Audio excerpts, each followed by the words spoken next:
آپ کو میں ایک وظیفہ بتاؤں۔ میرے جو پیر صاحب رحمۃ اللہ علیہ تھے، انہوں نے مجھے بتایا تھا کہ اگر دو آدمیوں میں محبت پیدا کرنا مقصود ہو تو ان کو یہ وظیفہ بتاؤ۔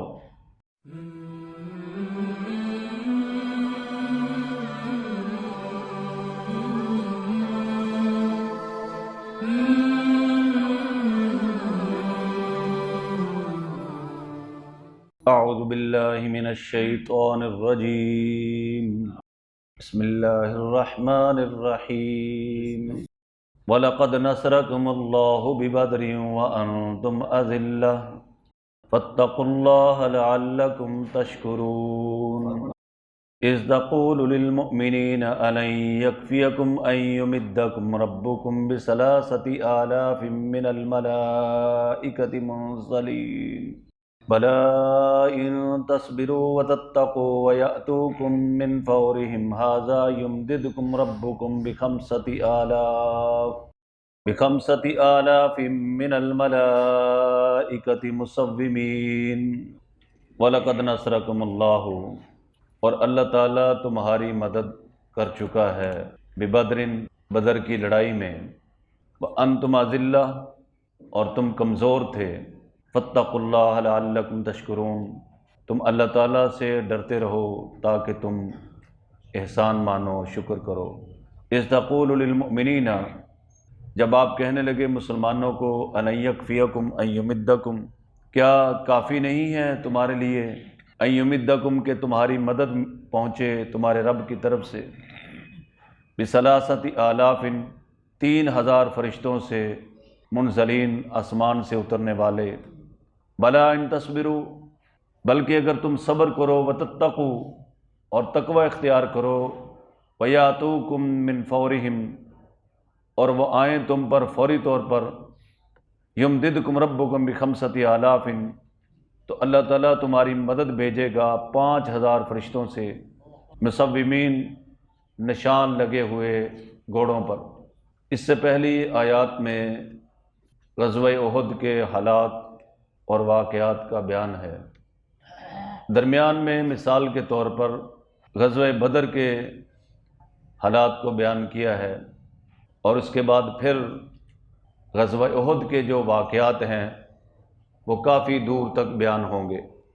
غزوہ بدر کی جو لڑائی ہے یہ سن 2 ہجری میں 17 رمضان المبارک کو لڑی گئی ہے۔ اس کو یوم الفرقان بھی کہتے ہیں، یعنی حق اور باطل جو ہے اس دن علیحدہ علیحدہ ہو گیا۔ اللہ تعالیٰ نے حق کی مدد کی اور کفر جو ہے شکست اور ہزیمت سے دوچار ہوا۔ یہ بدر مدینہ منورہ سے مکہ کی طرف تقریباً 70 یا 80 کلومیٹر کے فاصلے پر ایک جگہ ہے۔ یہاں پہ ایک آدمی تھا بدر بن قیس، اس نے یہاں پہ کنواں کھدوایا تھا، تو اسی کے نام پر کنویں کا نام بھی بدر پڑ گیا، اور اس علاقے کا نام بھی کیا؟ بدر پڑ گیا، جہاں پہ حق اور باطل کا پہلا معرکہ لڑا گیا۔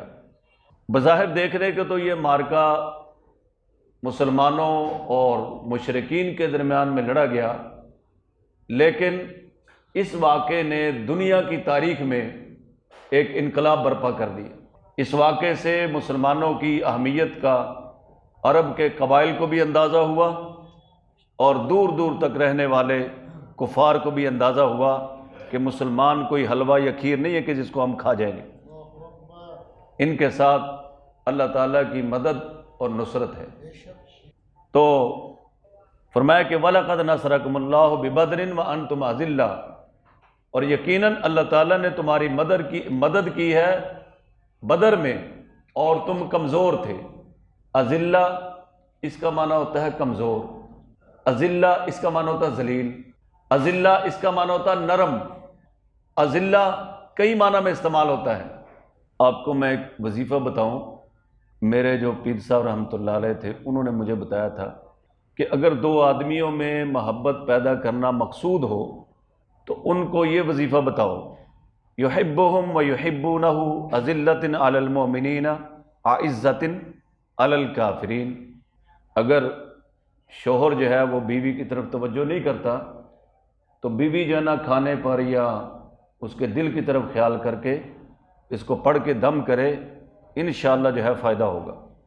تو یہ میں بعض دفعہ وظیفہ لکھ کر دیتا ہوں نا، تو اب لوگوں کو معنی کی تو سمجھ نہیں ہے، تو یہاں پہ اذلہ کو وہ ذلیل کے معنی میں سمجھتے ہیں، تو یحبہم و یحبونہ، اذلۃ علی المؤمنین، اذلہ کا معنی ہوتا ہے نرم، اہل ایمان پر وہ نرم ہے، اعزۃ علی الکافرین، اور کفار پہ کیا ہے؟ سخت ہے۔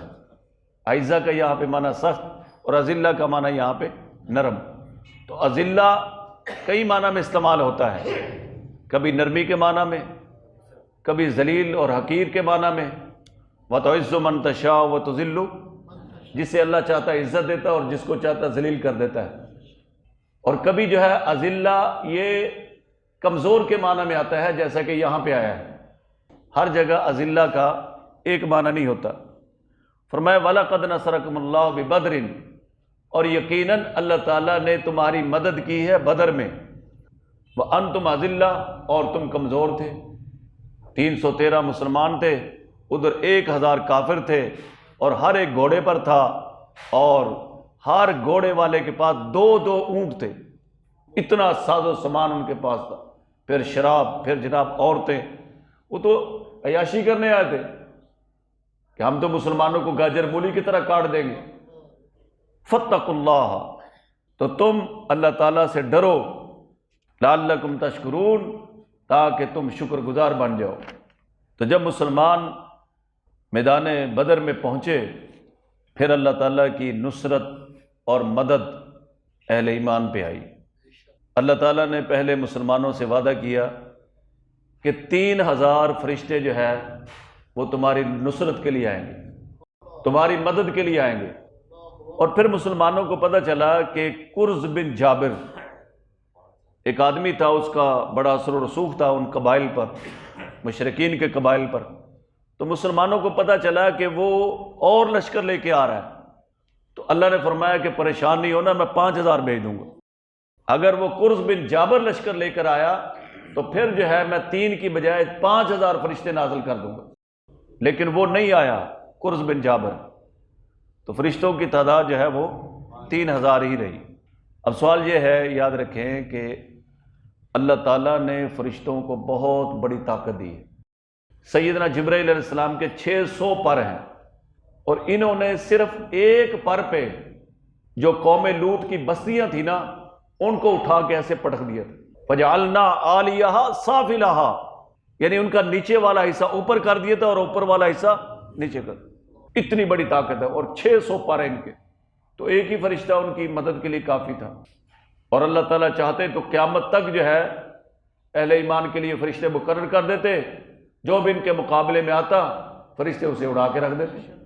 لیکن یاد رکھیں کہ فرشتے اہل ایمان کے اطمینان کے لیے ہیں، لڑنا اہل ایمان نہیں ہے۔ اگر فرشتے ہی لڑتے رہے تو کوئی کافر دنیا میں ایسا نہیں رہے گا جو وہ کلمہ نہ پڑھے۔ دنیا تو آزمائش کی جگہ ہے، یہ امتحان کی جگہ ہے۔